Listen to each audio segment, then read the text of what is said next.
Imagine being so feared that your enemies would rather retreat than face you in battle. Now picture being so infamous that your very name inspired the most famous vampire story ever told.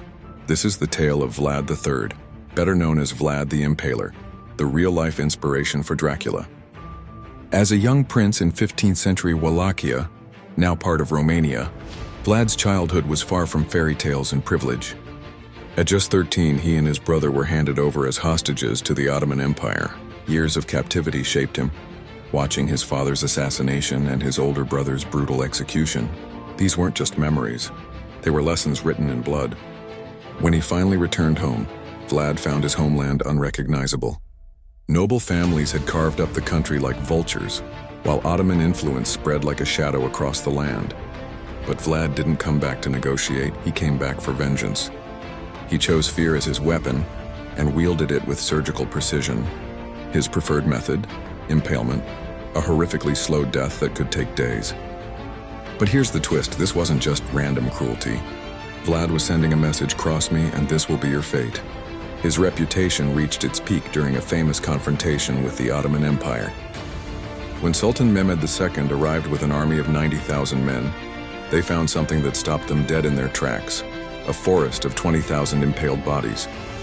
Even the battle-hardened Sultan, known as the Conqueror, turned his army around and left. The stories of his brutality spread like wildfire. They say he would dine among his victims, dipping his bread in their blood. He allegedly impaled nobles who didn't remove their hats in his presence, and nailed Turkish envoys' turbans to their heads when they refused to remove them.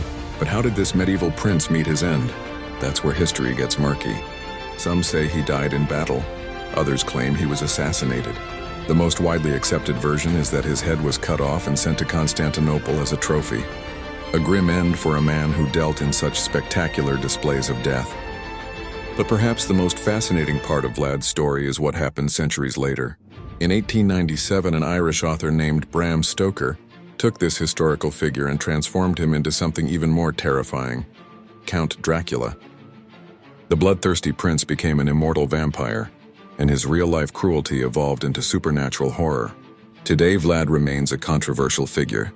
In Romania, some view him as a brutal tyrant, while others see him as a national hero who protected his land from foreign invasion. His castle still stands in Transylvania, drawing tourists who come seeking both history and horror. The truth about Vlad the Impaler lies somewhere between myth and reality, between protector and monster. But one thing's certain, his legacy continues to captivate and terrify us, proving that sometimes the most chilling stories are the ones that actually happened.